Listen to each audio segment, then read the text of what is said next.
2022년 2월 26일 선목교회 큐티 방송입니다. 기도로 나아갑니다. 좋으신 하나님 감사합니다. 오늘의 묵상에도 함께하여 주시고 말씀 속의 진리를 깨닫도록 도와주시옵소서. 예수님의 이름으로 기도합니다. 아멘. 오늘 말씀은 마가복음 9장 14절부터 29절입니다. 이에 그들이 제자들에게 와서 보니 큰 무리가 그들을 둘러싸고 서기관들이 그들과 더불어 변론하고 있더라. 온 무리가 곧 예수를 보고 매우 놀라며 달려와 문안하거늘 예수께서 물으시되 너희가 무엇을 그들과 변론하느냐? 무리 중에 하나가 대답하되 선생님, 말 못하게 귀신 들린 내 아들을 선생님께 데려왔나이다. 귀신이 어디서든지 그를 잡으면 거꾸러져 거품을 흘리며 이를 갈며 그리고 팔이 해지는지라. 내가 선생님의 제자들에게 내쫓아 달라 하였으나 그들이 능히 하지 못하더이다. 대답하여 이르시되 믿음이 없는 세대여, 내가 얼마나 너희와 함께 있으며 얼마나 너희에게 참으리요. 그를 내게로 데려오라 하시매 이에 데리고 오니 귀신이 예수를 보고 곧 그 아이로 심히 경련을 일으키게 하는지라. 그가 땅에 엎드려져 구르며 거품을 흘리더라. 예수께서 그 아버지에게 물으시되 언제부터 이렇게 되었느냐 하시니 이르되 어릴 때부터니이다. 귀신이 그를 죽이려고 불과 물에 자주 던졌나이다. 그러나 무엇을 하실 수 있거든 우리를 불쌍히 여기사 도와주옵소서. 예수께서 이르시되 할 수 있거든이 무슨 말이냐? 믿는 자에게는 능히 하지 못할 일이 없느니라 하시니 곧 그 아이의 아버지가 소리를 질러 이르되 내가 믿나이다. 나의 믿음 없는 것을 도와주소서 하더라.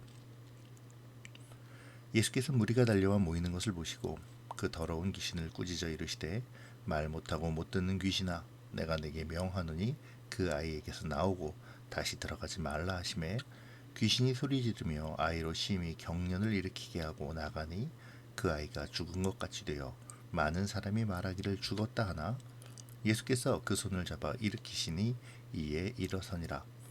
집에 들어가심에 제자들이 조용히 묻자오되 우리는 어찌하여 능히 그 귀신을 쫓아내지 못하였나이까? 이르시되 기도 외에 다른 것으로는 이런 종류가 나갈 수 없느니라 하시니라. 아멘. 오늘의 말씀은 예수님께서 변화산에서 내려오실 때 일어난 일에 대한 기록인데요. 예수님께서 제자들과 함께 내려오실 때 나머지 제자들은 진땀을 흘리며 사람들과 변론하고 있었죠. 바로 귀신 들린 아이 때문이었습니다. 아이의 아버지가 예수님께 나와 제자들에게 아이에게 들린 귀신을 쫓아내어 달라고 했지만 그들이 하지 못했다고 말하죠. 이에 예수님이 믿음이 없는 세대라고 책망하시며 아이를 자신에게로 데리고 오라고 명하십니다. 이때 예수님은 내가 얼마나 너희와 함께 있으며 너희에게 참겠느냐라고 말씀하시는데요. 이 말씀은 이제 예수님께서 십자가의 길을 본격적으로 가실 것과 또 승천하실 것을 염두에 두신 말씀이죠. 아버지의 말에 따르면 아이에게 귀신이 들면 거꾸러지고 거품을 흘리며 이를 갈며 팔이 해진다고 하는데요. 예수님 앞으로 온 아이는 역시 경련을 일으키고 땅에 구르며 거품을 흘리죠. 이러한 모습에 어떤 사람들은 아이가 의학적으로 간질에 걸린 것이라고 주장하기도 합니다. 하지만 이어지는 예수님의 질문과 아버지의 대답을 보면 이는 죽음의 문제임을 알 수 있죠. 귀신이 아이를 죽이려 불과 물에도 던졌다는 것입니다. 아이는 죽음의 권세에 놓인 사람을 상징합니다. 아이는 죽음의 권세 아래 놓여 있죠.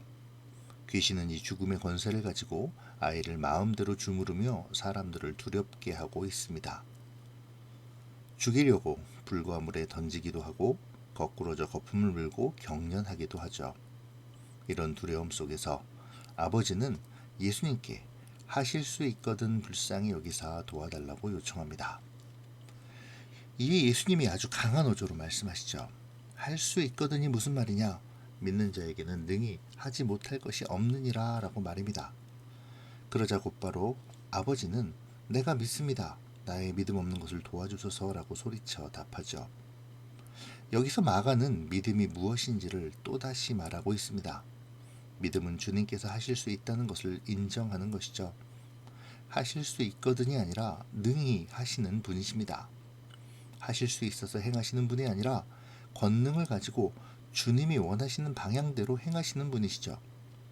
이러한 점은 누가복음 5장 12절에서의 나병 환자의 요청에서 알 수 있습니다. 그는 예수님께 주님이 원하시면 나를 깨끗하게 하실 수 있나이다 라고 말했었죠. 마가는 오늘 귀신 들린 아이의 아버지의 고백을 통해 주님의 권능과 주권을 인정하는 것이 믿음이라고 말하고 있는 것입니다. 결국 예수님으로 말미암아 죽음의 권세를 쥐고 아이를 흔들었던 귀신은 쫓겨났습니다. 죽음의 권세에서 생명의 은혜 안으로 들어오게 된 것이죠. 그렇게 아이를 두고 치열하게 다퉜던 변론도 무색해졌습니다. 그리고 예수님은 이유를 묻는 제자들에게 기도 외에 다른 것, 곧 그들이 치열하게 논쟁했던 것으로는 귀신을 쫓아낼 수 없다고 말씀하십니다.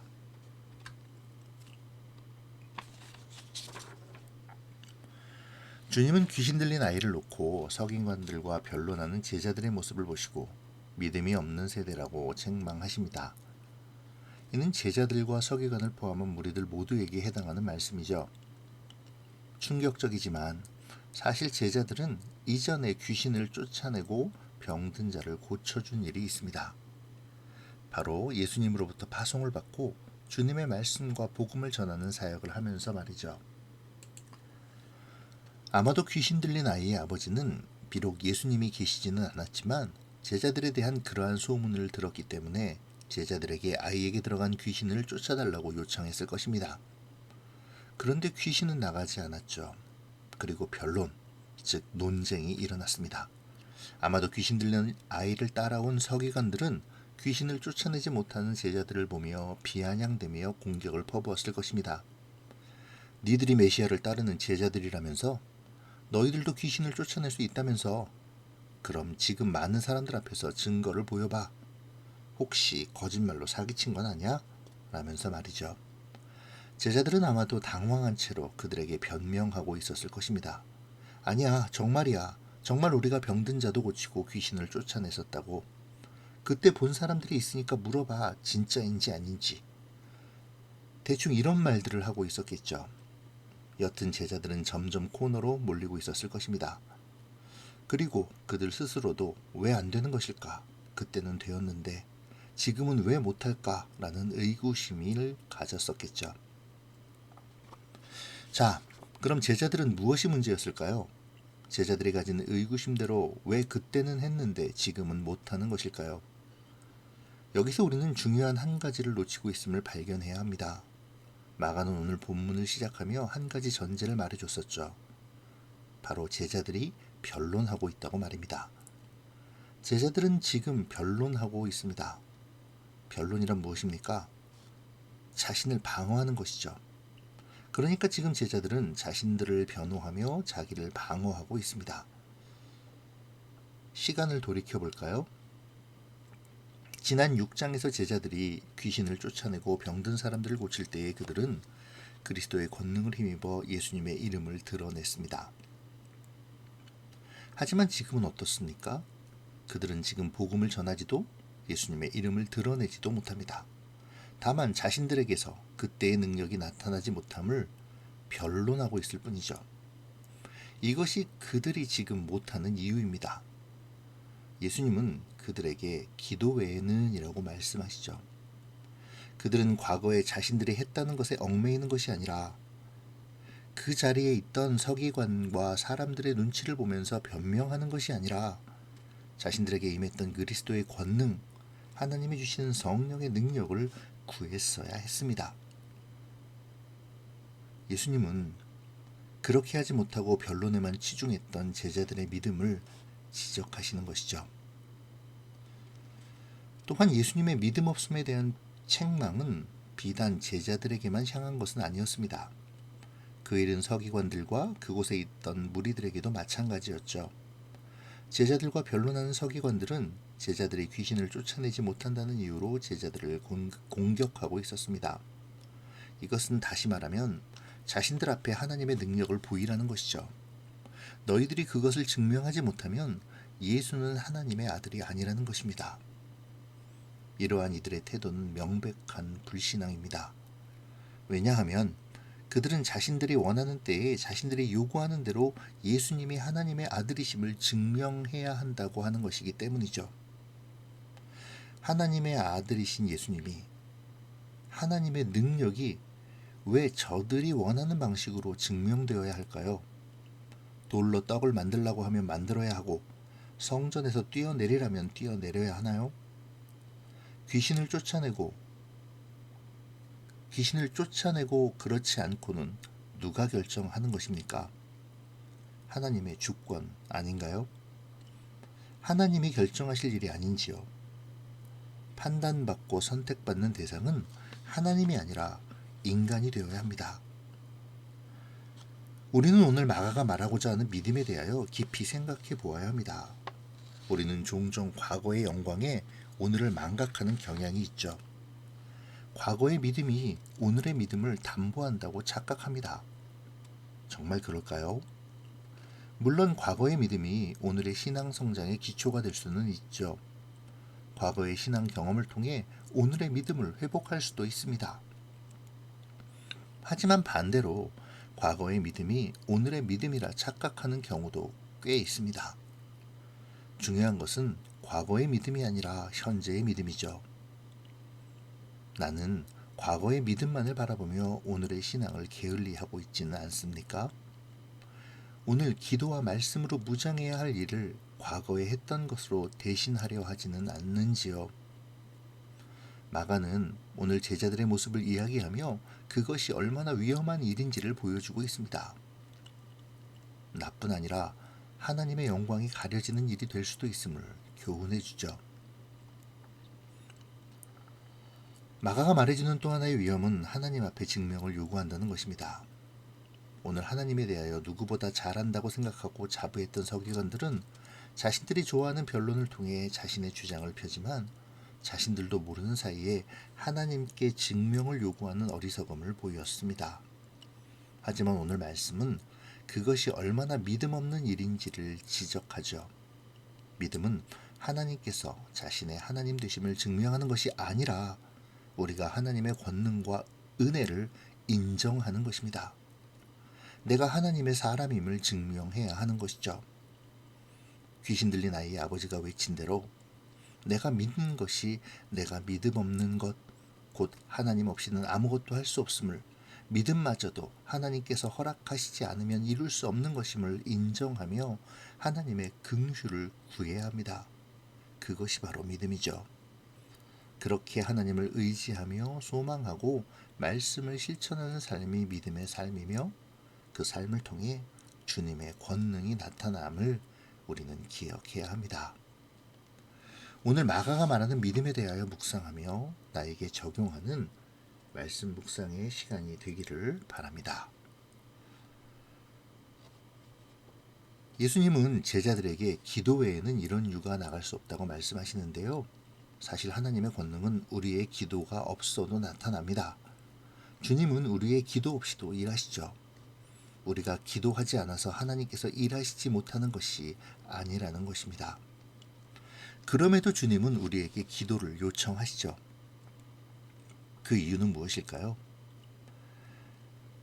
그 일이 이루어졌을 때 우연히 이루어졌다고 하지 않고 하나님께서 하신 일임을 분명하게 하기 위해서입니다. 하나님께서는 제자들이 문제 앞에 섰을 때 자신의 경험을 더듬거나 자신에게 능력이 있다고 착각하지 못하게 하십니다. 오늘 제자들에게 일어난 문제도 바로 그 착각 때문이었기 때문이죠. 기도란 이 일은 하나님만이 하실 수 있는 일이라고 고백하는 행위입니다. 오늘 우리는 기도로 무장하고 있습니까? 제가 아는 어떤 분은 믿음을 주제 파악이라고 정의합니다. 맞는 말 같습니다. 기도는 우리가 주제 파악을 잘하고 있다는 증거입니다. 내가 주인공이 아니고 오직 주님이 주인 되심을, 나는 능력이 없고 오직 주님만이 나의 능력이 되심을 고백하는 것이 바로 기도이니까요. 다음 주 화요일부터 특별 새벽기도회가 진행됩니다.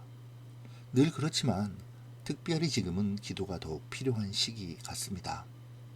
여러 여건으로 그동안 새벽의 자리를 지키지 못하고 나름의 자리에서 기도해 왔다면 7일간의 특별 새벽 기도만큼은 우리가 기도의 자리로 나와 하나님 앞에 설 수 있기를 바랍니다. 기도의 능력을 소망하며 또 경험하는 그러한 시간이 되어지기를 소망합니다. 기도는 믿음의 행위이자 증명임을 기억하며 나의 기도 생활을 점검하고 다짐하는 오늘의 묵상이 되시기를 바랍니다. 기도로 마치겠습니다. 좋으신 하나님, 오늘 말씀을 통해 우리 자신의 믿음을 돌아보고 생각하게 하시니 감사합니다. 믿음이 나를 합리화하고 다른 사람을 공격하기 위한 변론이 아니라 하나님을 의지하고 하나님의 도우심을 구하는 기도이자 현재의 하나님과 동행하는 삶임을 깨닫습니다. 이제 오직 하나님을 전하는 변론 외에 헛된 변명과 비방을 버리게 하시고 기도와 말씀으로 주님의 능력을 힘입기를 소망하는 우리가 되게 하여 주시옵소서.